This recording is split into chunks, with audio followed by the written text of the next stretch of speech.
Hi hello welcome to Shri Sakthi TNPSC markup.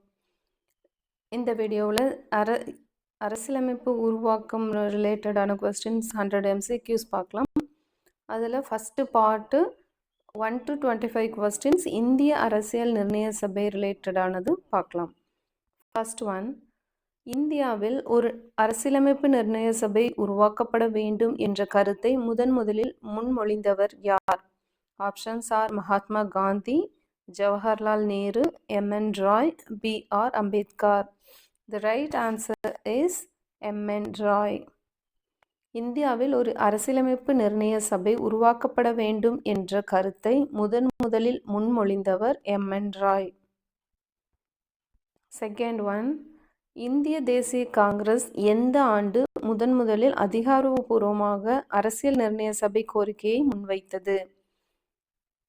The options are 1930, 1935, 1938, 1940. The right answer is 1935. இந்திய தேசிய காங்கிரஸ் 1935ஆம் ஆண்டு முதலில் அதிகாரப்பூர்வமாக அரசியல் நிர்ணய சபை கோரிக்கையை முன்வைத்தது.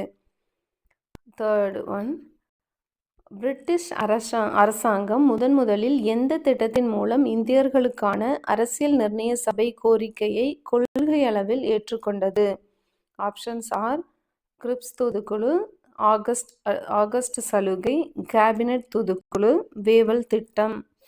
ரைட் ஆன்சர் இஸ் ஆகஸ்ட் சலுகை, that is August offer.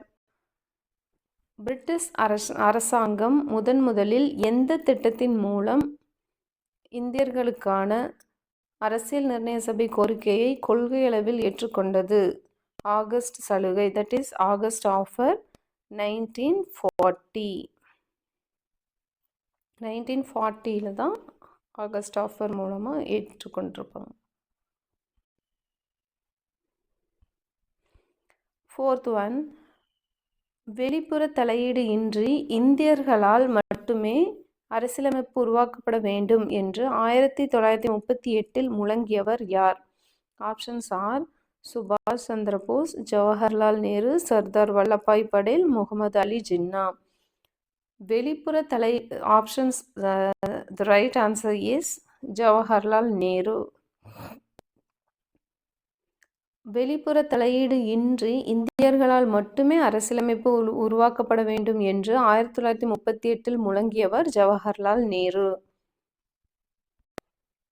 Fifth one, எந்த தூதுக்குழுவின் பரிந்துரையின் அடிப்படையில் இந்திய அரசியல் நிர்ணய சபை, தட் இஸ் கான்ஸ்டிடியூவன்ட் அசம்பிளி அமைக்கப்பட்டது? ஆப்ஷன்ஸ் ஆர் கிரிப்ஸ் தூதுக்குழு 1942, அமைச்சரவை தூதுக்குழு, that is cabinet mission 1946, Simon குழு 1927, மவுண்ட் பேட்டன் திட்டம் 1947. The right answer is அமைச்சரவை தூதுக்குழு, தட் இஸ் கேபினட் மிஷன் 1946. அமைச்சரவை தூதுக்குழு, தட் இஸ் கேபினட் மிஷன் 1946 பரிந்துரையின் அடிப்படையில் இந்திய அரசியல் நிர்ணய சபை, தட் இஸ் கான்ஸ்டிடியூவன்ட் அசம்பிளி அமைக்கப்பட்டது. சிக்ஸ்த் ஒன், 1946 வந்த அமைச்சரவை தூதுக்குழுவின், தட் இஸ் கேபினட் மிஷனின் உறுப்பினர்கள் யார் யார்? Options are Pethick Lawrence, Stafford Cripps, A B Alexander, Mountbatten Cripps Alexander, Pethick Lawrence, Wavell, Simon, Radcliffe, Cripps, Lawrence. The right answer is Pethick Lawrence, Stafford Cripps, A B Alexander. 1946 வந்த அமைச்சரவை தூதுக்குழுவின் உறுப்பினர்கள் Pethick Lawrence, Stafford Cripps, A B Alexander. Seventh one, அமைச்சரவை தூதுக்குழு திட்டத்தின்படி அரசியல் நிர்ணய சபையின் மொத்த உறுப்பினர்களின் எண்ணிக்கை எவ்வளவு என நிர்ணயிக்கப்பட்டது? Options are 299, 389, 411, 543. The right answer is 389. அமைச்சரவை தூதுக்குழு திட்டத்தின்படி அரசியல் நிர்ணய சபையின் மொத்த உறுப்பினர்களின் எண்ணிக்கை 389 என நிர்ணயிக்கப்பட்டது. 8th one, அரசியல் நிர்ணய சபைக்கு மாகாணங்களிலிருந்து தேர்ந்தெடுக்கப்பட வேண்டிய உறுப்பினர்களின் எண்ணிக்கை எவ்வளவு? Options are 292, 93, 4, 296. The right answer is 292.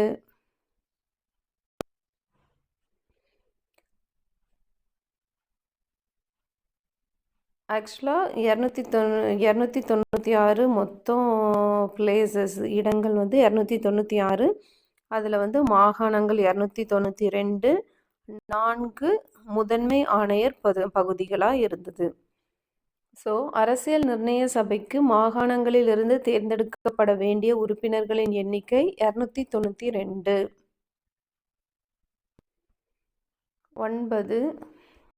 9th one, சுதேச அரசுகளின் தட் இஸ் பிரின்ஸ்லி ஸ்டேட்ஸ் நியமன உறுப்பினர்களுக்காக அரசியல் நிர்ணய சபையில் ஒதுக்கப்பட்ட இடங்கள் எத்தனை? Options are 292, 93, 78, 11. The right answer is 93. சுதேச அரசுகளின் நியமன உறுப்பினர்களுக்காக அரசியல் நிர்ணய சபையில் ஒதுக்கப்பட்ட இடங்கள் 93. 10th one, அரசியல் நிர்ணய சபையில் இடங்கள் எந்த விகிதாச்சார அடிப்படையில் மாகாணங்களுக்கு ஒதுக்கப்பட்டன? ஆப்ஷன்ஸ் ஆர் ஒரு மாவட்டத்திற்கு ஒரு உறுப்பினர், 10 லட்சம் மக்கள் தொகைக்கு ஒரு இடம், 5 லட்சம் மக்கள் தொகைக்கு ஒரு இடம், வருவாய் அடிப்படையில். The right answer is 10 லட்சம் மக்கள் தொகைக்கு ஒரு இடம். அரசியல் நிர்ணய சபையில் இடங்கள் எந்த விகிதாச்சார அடிப்படையில் மாகாணங்களுக்கு ஒதுக்கப்பட்டன அப்படின்னு பார்த்தோம்னா 10 லட்சம் மக்கள் தொகைக்கு ஒரு இடம். 11th one, அரசியல் நிர்ணய சபைக்கான தேர்தல் எப்பொழுது நடைபெற்றது? Options are January to February 1946, July to August 1946, November to December 1946, August 1947. The right answer is July to August 1946. அரசியல் நிர்ணய சபைக்கான தேர்தல் ஜூலை டு ஆகஸ்ட் 1946 நடைபெற்றது. 12th one, அரசியல் நிர்ணய சபைக்கான தேர்தலில் இந்திய தேசிய காங்கிரஸ் வென்ற இடங்களின் எண்ணிக்கை எவ்வளவு? Options are 73, 208, 15, 93. The right answer is 208. அரசியல் நிர்ணய சபைக்கான தேர்தலில் இந்திய தேசிய காங்கிரஸ் வென்ற இடங்களின் எண்ணிக்கை 208. 13th one, அரசியல் நிர்ணய சபை தேர்தலில் முஸ்லீம் லீக் கட்சி எத்தனை இடங்களில் வெற்றி பெற்றது? Options are 93, 15, 73, 208. The right answer is 73. அரசியல் நிர்ணய சபை தேர்தலில் முஸ்லீம் லீக் கட்சி 73 இடங்களில் வெற்றி பெற்றது. 14. பின்வருவனவற்றுள் அரசியல் நிர்ணய சபை குறித்து சரியான கூற்று எது? 1. இது முற்றிலும் மக்களால் நேரடியாக தேர்ந்தெடுக்கப்பட்ட அமைப்பு. 2. இது ஓரளவிற்கு தேர்ந்தெடுக்கப்பட்ட மற்றும் ஓரளவிற்கு நியமிக்கப்பட்ட அமைப்பாகும். ஆப்ஷன்ஸ் ஆர் 1 மட்டும் சரி, 2 மட்டும் சரி, 1 மற்றும் 2 சரி, இரண்டுமே தவறு. The right answer is 2 மட்டும் சரி. மாகாண பிரதிநிதிகள் மறைமுக தேர்தல் மூலமும் சுதேச அரசுகளின் பிரதிநிதிகள் நியமனம் மூலமும் வந்தனர். அதனால 2 மட்டும் சரி. பின்வருவனவற்றுள் அரசியல் நிர்ணய சபை குறித்து சரியான கூற்று எது? இது ஓரளவிற்கு தேர்ந்தெடுக்கப்பட்ட மற்றும் ஓரளவிற்கு நியமிக்கப்பட்ட அமைப்பாகும். 15. இந்தியாவின் மிக முக்கிய தலைவர்களில் யார் அரசியல் நிர்ணய சபையில் உறுப்பினராக இடம்பெறவில்லை? Options are Jawaharlal Nehru, Mahatma Gandhi, Muhammad Ali Jinnah, B மற்றும் C. The right answer is B மற்றும் சி. அதாவது மகாத்மா காந்தி, முகமது அலி ஜின்னா. இந்தியாவின் மிக முக்கிய தலைவர்களில் யார் அரசியல் நிர்ணய சபையில் உறுப்பினராக இடம்பெறவில்லை? மகாத்மா காந்தி மற்றும் முகமது அலி ஜின்னா. 16. அரசியல் நிர்ணய சபையின் முதல் கூட்டம் எப்போது நடைபெற்றது? Options are December 9, 1946, December 11, 1946, December 13, 1946, December 26, 1947. The right answer is December 9, 1946. அரசியல் நிர்ணய சபையின் முதல் கூட்டம் டிசம்பர் 9, 1946 நடைபெற்றது. 17. அரசியல் நிர்ணய சபையின் முதல் கூட்டத்தில் எத்தனை உறுப்பினர்கள் கலந்து கொண்டனர்? Options are 389, 211, 299, 208. The right answer is 211. அரசியல் நிர்ணய சபையின் முதல் கூட்டத்தில் எத்தனை உறுப்பினர்கள் கலந்து கொண்டனர்? 211. 211 உறுப்பினர்கள் மட்டுமே கலந்து கொண்டனர். அப்புறம் முஸ்லீம் லீக் கட்சி புறக்கணிச்சிருக்கும் அந்த ஃபர்ஸ்ட் நிர்ணய சபையினுடைய முதல் கூட்டத்தில். 18. அரசியல் நிர்ணய சபையின் தற்காலிக தலைவராக தேர்ந்தெடுக்கப்பட்டவர் யார்? Options are doctor Rajendra Prasad, doctor Sachchidananda Sinha, H.C. Mukherjee, B.N. Rao. The right answer is doctor Sachchidananda Sinha. இது ஒரு பிரெஞ்சு வழக்கப்படி மூத்த உறுப்பினர் என்பதால் தேர்ந்தெடுக்கப்பட்டார். யாரு? டாக்டர் சச்சிதானந்த சின்ஹா. அரசியல் நிர்ணய சபையின் தற்காலிக தலைவராக டாக்டர் சச்சிதானந்த சின்ஹா தேர்ந்தெடுக்கப்பட்டார். 19. சச்சிதானந்த சின்ஹாவின் பெயரை தற்காலிக தலைவர் பதவிக்கு முன்மொழிந்தவர் யார்? Options are Jawaharlal Nehru, Acharya J.P. Kripalani, Sardar Patel, B.R. Ambedkar. The right answer is Acharya J.P. Kripalani. Sachchidananda சின்ஹாவின் பெயரை தற்காலிக தலைவர் பதவிக்கு முன்மொழிந்தவர் ஆச்சார்யா J.P. கிருபால்னி. 20. அரசியல் நிர்ணய சபையின் நிரந்தர தலைவராக டாக்டர் ராஜேந்திர பிரசாத் எப்போது தேர்ந்தெடுக்கப்பட்டார்? Options are December 9, 1946, December 11, 1946, December 13, 1946, January 22, 1947. The right answer is December 11, 1946. அரசியல் நிர்ணய சபையின் நிரந்தர தலைவராக டாக்டர் ராஜேந்திர பிரசாத் எப்போது தேர்ந்தெடுக்கப்பட்டார்? டிசம்பர் 11, 1946. டிசம்பர் 9 ஃபஸ்ட்டு மீட்டிங் நடந்திருக்கும், அரசியல் நிர்ணய சபையோட ஃபஸ்ட்டு மீட்டிங். அதில் டாக்டர் சச்சிதானந்த சின்ஹாவை தற்காலிக தலைவராகவும், நெக்ஸ்ட்டு நடந்த டிசம்பர் 11, 1946 நடந்த மீட்டிங்கில் நிரந்தர தலைவராக டாக்டர் ராஜேந்திர பிரசாத் தேர்ந்தெடுக்கப்பட்டார். 21. அரசியல் நிர்ணய சபையின் துணைத் தலைவர்களாக தட் இஸ் வைஸ் பிரசிடென்ட்ஸாக நியமிக்கப்பட்ட இருவர் யார்?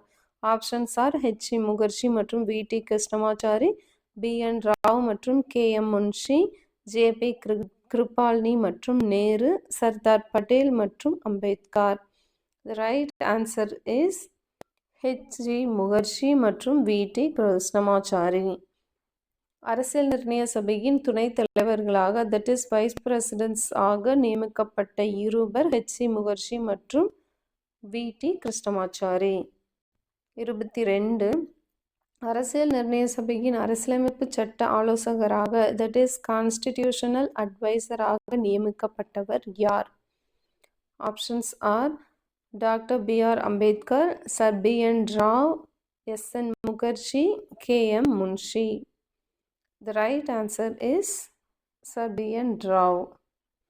அரசியல் நிர்ணய சபையின் அரசியலமைப்பு சட்ட ஆலோசகராக தட் இஸ் கான்ஸ்டிடியூஷனல் அட்வைசராக நியமிக்கப்பட்டவர் sir B N Rao.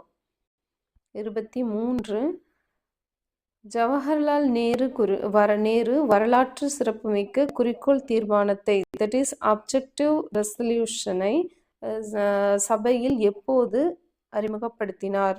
Options are December 9, 1946, December 13, 1946, January 22, 1947, August 15, 1947.